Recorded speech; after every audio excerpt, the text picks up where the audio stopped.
Folha de São Paulo diz que inflação dará alívio aos pobres. Isso aqui foi nossa manchete agora desse final de semana. Para justificar a manchete, o jornal reforçou teoria criada por jornalistas profissionais de que o aumento da gasolina e da energia elétrica só atinge quem faz parte da classe média. Olha isso, minha gente. Aí eu não acredito, sinceramente, eu não acreditei. A primeira vez que eu li isso, eu não acreditei. Eu achei que fosse mesmo. Silvio sumiu da transmissão? Silvio? Cadê você? Eu vim aqui só para te ver. Tô aqui. Ah, então beleza. Cara, eu achei, sinceramente, quando eu vi essa manchete na Folha de São Paulo, eu achei que era um meme, tá? Um daqueles memes. Mas é isso aí. A inflação dará alívio aos pobres. Eu queria primeiro fazer um comentário aqui. Eu estou aqui com o Gustavo, com a Camila, com o Luiz aqui no estúdio. Eles são jovens. Eles têm quantos anos? 18? Você tem quantos? 23. Eles não conheceram, Silvio. Eu acho que você nem lembra direito, que você era criança. Mas eu vivia a inflação, cara. Eu vivia a inflação. Eu lembro, Briguet, porque eu lembro de um fenômeno que todo mundo que tem a minha idade lembra, que é a compra no começo do mês e sua casa abarrotada de coisas, assim. Então. Você tinha que ir no supermercado e o porta-mala do carro tinha que vir cheio. Então, era terrível. É a compra do mês. Compra do mês. Um amigo meu, que é empresário, ele fez uma comparação muito boa. Vou até tirar aqui, só, Folha de São Paulo. Ele fez uma comparação muito boa sobre uma imagem muito boa, uma metáfora muito boa para o que é a inflação. A inflação é o seguinte: você é um trabalhador, sei lá, recebe o seu salário no mês. Imagine que o seu salário seja um bloco de gelo. Um bloco de gelo. Você recebe o seu salário. E aí você tem que sair no sol do meio-dia com esse bloco de gelo. E ele vai. Você tem que correr antes que o bloco de gelo derreta. É isso que é a inflação. A hiperinflação. Nos processos de hiperinflação que teve, por exemplo, que houve um processo de hiperinflação na Alemanha antes do nazismo, né? Na República de Weimar, as pessoas queimavam dinheiro porque era mais, compensava mais queimar o dinheiro do que comprar alimento. Então, para se aquecer, as pessoas queimavam dinheiro. Quer dizer, é uma coisa... Assim, é uma sociedade em que todos são, ao mesmo tempo, milionários e mendigos. O dinheiro é uma sociedade sem dinheiro. Você viver numa sociedade... E qual a única forma de você escapar disso? Se você tem conta no banco, você pode recorrer a expedientes, como o overnight. Naquela época, a gente botava tudo no fundão, com a esperança de que ele recuperasse um pouquinho do valor do dinheiro, a cada noite. A cada noite. Tá? Agora, o pobre não tem como escapar. Né? Não tem. Silvio, o que você acha disso? Vamos falar, vamos tentar mostrar assim, porque essa manchete ela não é simplesmente bizarra. Dizer que a inflação vai dar um alívio para os pobres não é simplesmente uma afirmação bizarra. É uma afirmação criminosa. Eu vejo como uma afirmação criminosa. É como um médico, um economista, ou um jornalista de economia que elogia a inflação, para mim é como um médico que elogia o câncer. Mesma coisa. Não tem diferença. Briguet, tem várias camadas de assunto nessa matéria aí. Tá? A primeira coisa, assim, é um negacionismo, para usar o termo deles, que eu adoro esse termo. É o negacionismo científico. Tá? Porque a ciência humana, o que pode ser considerado, na verdade, a primeira ciência humana no sentido moderno, estabilizada, assim, com conhecimento científico certo, preciso, né? praticamente irrefutável, com leis bem determinadas, etc., etc., é a economia. A ciência, que a gente pode chamar de ciência econômica, ela já tem mais ou menos 200 anos. Se você pegar, né, se você incluir dentro dessa ciência econômica a contabilidade, então ela tem mais tempo ainda, ela já tem uns 400 anos, 500 anos. Tá? E esse é um conhecimento preciso, acumulado, que nunca mais vai retroceder, não importa o que as pessoas digam. Como o Lula disse agora, que os livros de economia estão ultrapassados, superados, eu acho que ele está se referindo, sei lá, ao manifesto do Partido Comunista, ao Capital, né, dinheiro, salário e lucro do Marx, esse tipo de porcaria. Mas a ciência econômica verdadeira, é lógico que ela foi se aprimorando, mas ela chegou num nível, sobretudo no século XX, em que praticamente todos os fenômenos econômicos estão descritos nos seus mínimos detalhes, né? E praticamente tudo é conhecido, inclusive esses fenômenos novos, como criptomoeda, contratos inteligentes, etc. Tudo isso aí é perfeitamente conhecido e os seus efeitos, as consequências das ações humanas em cima disso é plenamente descritível e previsível por economistas. Né? Então, a ciência, dentro das ciências humanas, a ciência econômica provavelmente, acho que ela e talvez a psicologia experimental são as ciências assim que chegaram no seu ápice. Ela tem conhecimentos certos que não vão mais voltar atrás. Então, e um dos conhecimentos, né, dos postulados básicos da economia, e isso praticamente de qualquer vertente econômica, é que a inflação atinge primeiro os pobres. Depois todo mundo, mas primeiro os pobres. E quem sofre mais com qualquer inflação são os pobres. Seja ela causada por expansão monetária, seja ela causada por expansão de crédito, ela vai atingir primeiro os pobres. A expansão de crédito, do tipo Minha Casa Minha Vida, ela dá uma impressão que está todo mundo bem, né? Porque você começa a ganhar dinheiro do governo para gastar. Mas, na verdade, você está acumulando uma dívida gigantesca. Né? Mas, além do aspecto da dívida, o que acontece é assim, que a inflação ela come, como você bem falou, é como uma espécie de um bloco de gelo que começa a derreter. Né? Ela realmente come a liquidez, ela come o dinheiro, ela come a renda do trabalhador. Né? Então, aqueles R$600 que ele ganha do Bolsa Família, ele vai ganhar, ele vai valer 500, 300, etc. O poder aquisitivo vai diminuindo.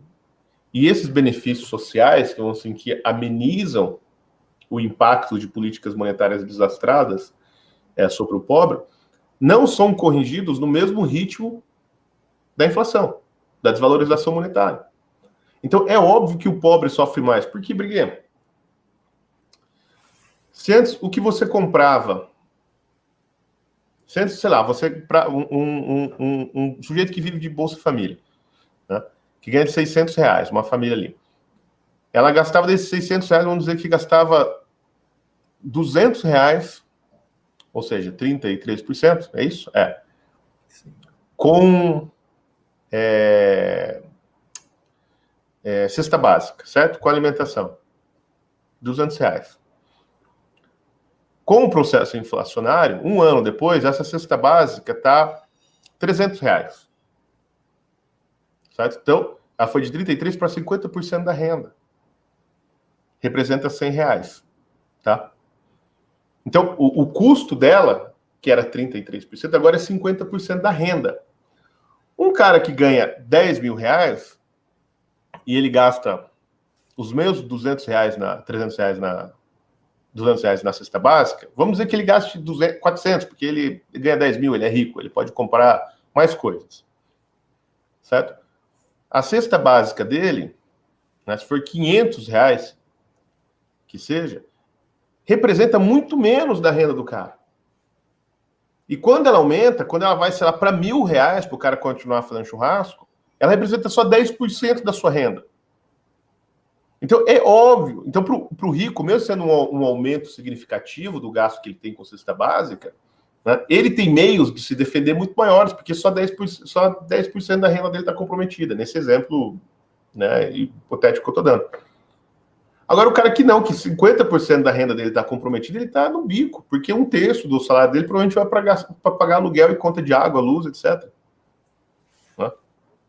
Aí ele tem que pagar transporte, escola, roupa. Esse cara tá fudido. Então, assim, é óbvio. Então, assim, o primeiro aspecto, Briguet, é o negacionismo da ciência econômica, né? Esses especialistas aí que a Folha arrumou, esses jornalistas do tipo Miriam Leitão, né, são todos uns cretinos que negam a ciência econômica em nome de um obscurantismo ideológico, né, e em nome de migalhas que políticos jogam para eles, né? Na verdade é o seguinte, porque eles todos querem dar pro Lula. Esse povo tem um tesão pro Lula, eles estão aí fazendo um boquete ideológico pro Lula. Esse que é o negócio. São todos... Sabe, é sério, é uma situação que você olha, assim, tem um caráter meio sadomasoquista, de humilhação, sabe? É uma espécie de, assim, de 50 tons de cinza. Eles querem ser humilhados e subjugados por esse macho alfa que eles elegeram, né? Entendeu? Não é à toa que o jornalismo publicou aquela foto lá do Lula coxudo, com o saco, né, aparecendo no short. Aliás, é o atual, só acrescentando essa informação, é o atual presidente da Academia Brasileira de Letras. Como é que é o nome dele mesmo? Pô, é mesmo, que falou das belas coxas do Lula. Falou das belas... É o atual Apolo, então. Presidente da Academia Brasileira de Letras. Tá? É o jornalista, o Bigodinho lá, não sei qual é o nome dele, esqueci o nome dele. Esqueci também, mas pouco importa. Então, o Merval Pereira. Tá dizendo obrigado, aqui, Merval Pereira. Então, esse é o primeiro aspecto, que é o mais cretino de todos. Em nome de uma ideologia porca e miserável, né, que é o petismo, né, em nome de umas migalhas que caem para manter esses jornais sem vergonha, tipo a Folha de São Paulo, funcionando, né, eles negam a ciência econômica. O segundo aspecto, porque é o detalhe, tem um detalhe sórdido na matéria que é o seguinte, é assim, esse negócio aí da inflação só vai afetar a classe média. Veja só, é só a classe média. A classe média é praticamente o país inteiro. Né? Só a classe média é 60% da população, ou até mais. E como assim só a classe média? Mas por que ninguém liga para a classe média? Por que os jornalistas de esquerda, os políticos de esquerda, os militantes da redação não ligam para a classe média? Eles falam até com certo prazer, entendeu? A inflação só vai afetar a classe média, não vai afetar. Por dois motivos. Primeiro, porque eles se acham pobres, né? Você pega uma pessoa tipo a Vera Magalhães, ela se acha pobre, né? Uma mulher tipo a Miriam Leitão, ela não só se acha pobre, ela se acha representante dos pobres. Então, esse pessoal que trabalha na Folha de São Paulo, né, na CNN, na Globo News, todos se acham pobres e miseráveis, né? Então, ou quando eles sabem que não são, eles estão defendendo os pobres, né? E eles desprezam a classe média. Eu acho que eles são pobres honorários. Pobres honorários, exatamente. Eles são pobres honorários. Então, eles são os ilegítimos representantes dos pobres. Eles gostam tanto de pobre, Briguet, essa gente, que eles só não têm pobres em casa para cuidar porque pararam de vender gente pobre. Porque não vende gente pobre. Por isso, se tivesse pobre para comprar, eles teriam vários em casa. Né? É por isso que eles não têm. Mas se começar a vender pobre, eu tenho certeza que o pessoal da Globo ali, do Projac, vai começar a comprar, trocar no Instagram, e vai ser um negócio, né? É terrível. Mas por que, Briga, que eles odeiam a classe média? Lembra da Maria Helena Chauí, naquele seminário sobre a onda conservadora, lá em 2014, 15, que ela falou bem claro, eu odeio a classe média. Por quê? Porque a classe média é o fascismo. Todas as teorias sobre fascismo, todas as maluquices que se fala sobre o fascismo, sempre caem num axioma mais ou menos marxista, né, mas foi inventado dentro das correntes marxistas, de que o fascismo é a expressão das classes médias. Né? Então, o fascismo, eles odeiam a classe média porque a classe média é fascista, porque a classe média é aquela burguesia acomodada que não quer revolução, só quer reforma, só quer que tenha um aumento de salário, melhores condições de vida, transporte público de qualidade, não quer morrer na fila do hospital, não quer fazer revolução porra nenhuma, só quer, né, ir para a missa no domingo e tocar a sua vida assim que ninguém lhe enche o saco. Isso é a classe média. Né? A classe média, para a esquerda, não é um conceito econômico. É um grupo de status. Né?